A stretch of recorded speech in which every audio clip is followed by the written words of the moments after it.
So what's the outlook for the second half of the year?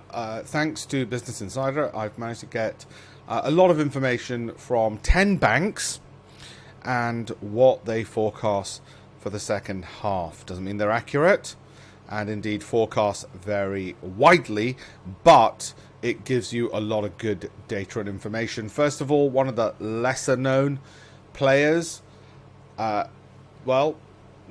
in any event, their predictions have been off base for most of the year, but nevertheless, BMO Capital Markets, they think 4,800 for the S&P 500. Their outlook is that it won't. They revised their target downwards like the others. I love that. Revised their target downwards. So what business are you in? Just, tracking which way we see the wind blowing. Anyway, investment recommendations. 3 stock market sectors stand out in their view: communication services, financials, and healthcare. Good stuff. JP Morgan, right? 4,800 as well. It's only lowered their target by 5%, despite the fact that US stocks have fallen 20%. In other words, they expect something of a rally in the second half of the year.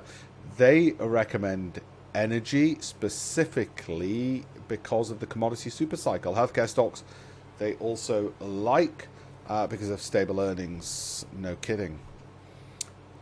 Oppenheimer, well, 4,800 as well. It's like they collude or something, isn't it? I'm sure they don't. What they believe is high quality small caps and mid caps. Now, you'd have more safety in the bigger caps, but they're going for the smaller caps, which tend to be more volatile. And again, technology and financials. So technology and financials coming up a fair bit, with healthcare mentioned by some others. Barclays, 4,500, a little bit lower, okay. And what have they got? Glass half full view on stocks is their view, and they're sort of keeping their cards a bit closer to their chest in terms of sectors and in terms of companies. Goldman Sachs, 4,300 with a bear target of 3,150. Bloody hell, Goldman's. Their base case is a rise of more than 12%, however, by the year end. But they are warning that there is a bear case. So they're sort of sitting on the fence and putting one leg on either side of the fence as well. What they're saying is could go up, could go down. Thanks, guys. There you go. Dividend stocks is what they'll be plugging. And I'll mention more dividend stocks. If you look at the links on my bio, I'll do more of those. Citigroup, 4,200.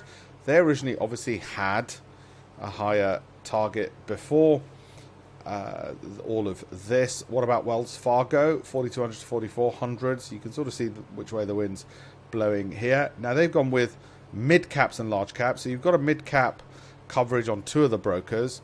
Obviously the rest will largely be large cap. And one had mentioned small caps, 4,100 here for this one. And investment recommendations, though much has changed in the market since late April.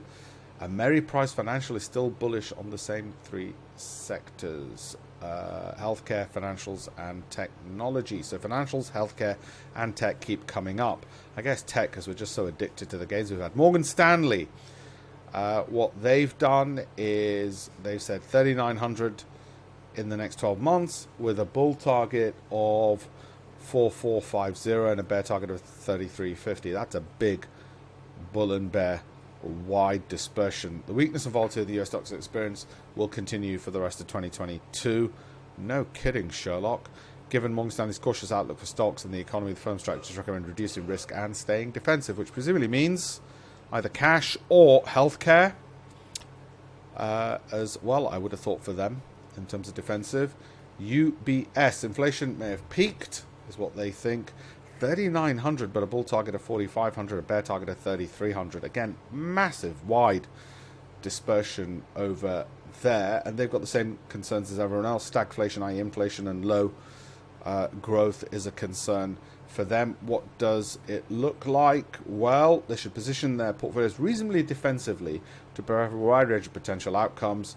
Yeah, no kidding. Okay, fantastic, thanks.